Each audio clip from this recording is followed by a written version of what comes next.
During the second half of the 18th century, America's western frontier was a land drenched in blood. It was a world of towering forests, endless rivers, and shadowy paths where death could wait behind any tree. Settlers called it opportunity. Indians called it war. And for those who dared to cross the mountains into Kentucky, Ohio, and the lands beyond, survival demanded more than courage. It demanded the endurance of legends. Among those legends stood a man who has too often been forgotten. His name was Simon Kenton, a frontiersman, a scout, a warrior, and a survivor of trials so brutal they defy belief. While history celebrates Daniel Boone, it was Kenton who fought longer, endured greater torment, and carved his name into the wilderness with blood, grit, and unbreakable will. This is his story. Simon Kenton was born in 1755 in Fauquier County, Virginia. He was a boy of towering strength, restless spirit, and a taste for the open woods. But at just 16, his life changed forever. Caught in a deadly quarrel with a rival suitor, Kenton believed he had killed a man.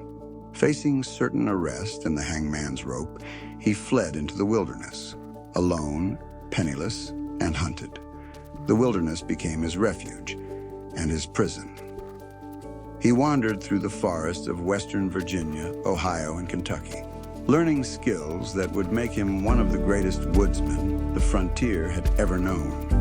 He could navigate by the stars, run like a deer through the trees, and carry loads no ordinary man could bear. Where others starved, Kenton thrived. Where others hid, he hunted. But even the strongest man could not escape the dangers of the frontier.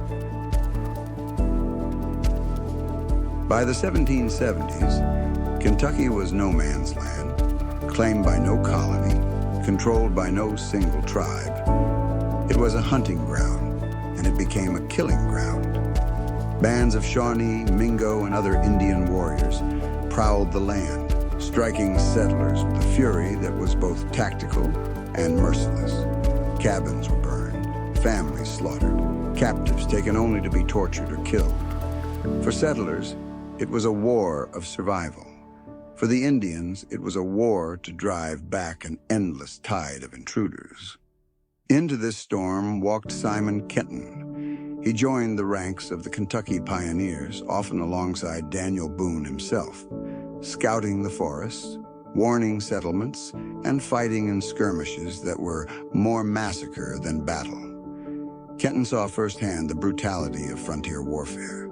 Scalping, burning, torture. Nothing was spared.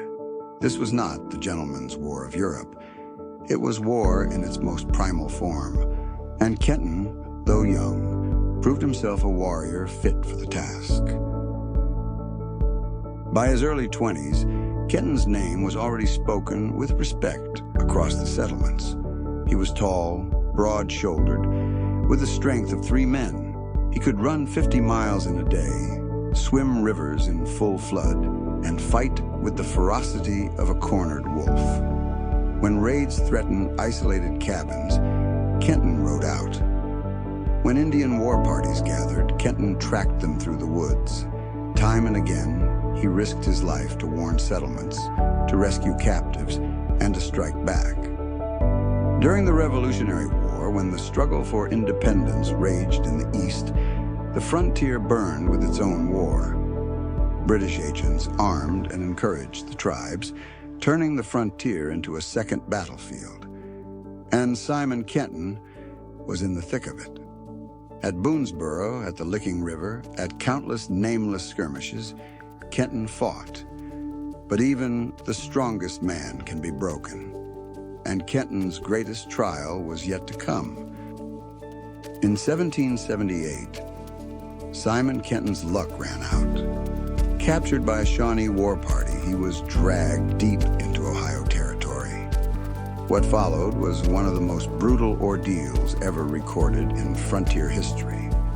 The Indians forced Kenton to run the gauntlet again and again. He was stripped, beaten with clubs, slashed with knives as he staggered through two lines of warriors. They broke his ribs. They battered his face until it was unrecognizable. They tortured him endlessly. Yet Kenton endured. Time after time, the Indians prepared to kill him, only to be interrupted or persuaded to spare him for further torment. He was tied to stakes, threatened with burning, forced to march for miles on shattered feet. Most men would have died. Kenton survived. And after months of torment, he escaped, slipping through the forest like a ghost, half dead but unbroken. His return to the settlements was nothing short of miraculous. The man who emerged was no longer just Simon Kenton. He was a living legend. Kenton returned to war as if nothing had happened. Through the 1780s and 1790s, he scouted, fought, and defended the frontier with the same relentless spirit. He led raids against enemy villages. He rescued women and children from captivity. He guided militias through forests where every shadow hit a bowstring or musket barrel.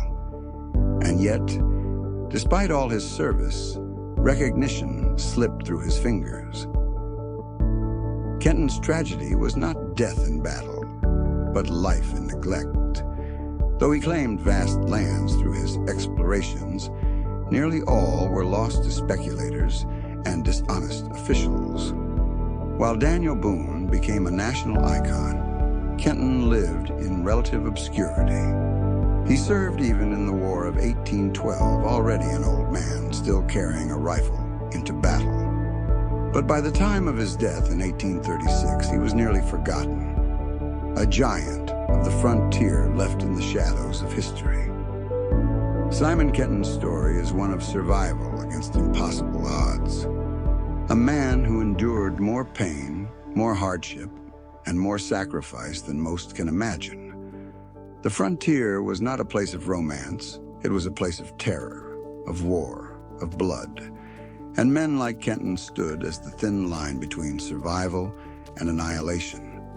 Though his name does not shine as brightly as Daniel Boone or Davy Crockett, Simon Kenton was every bit their equal, and in endurance, perhaps their superior.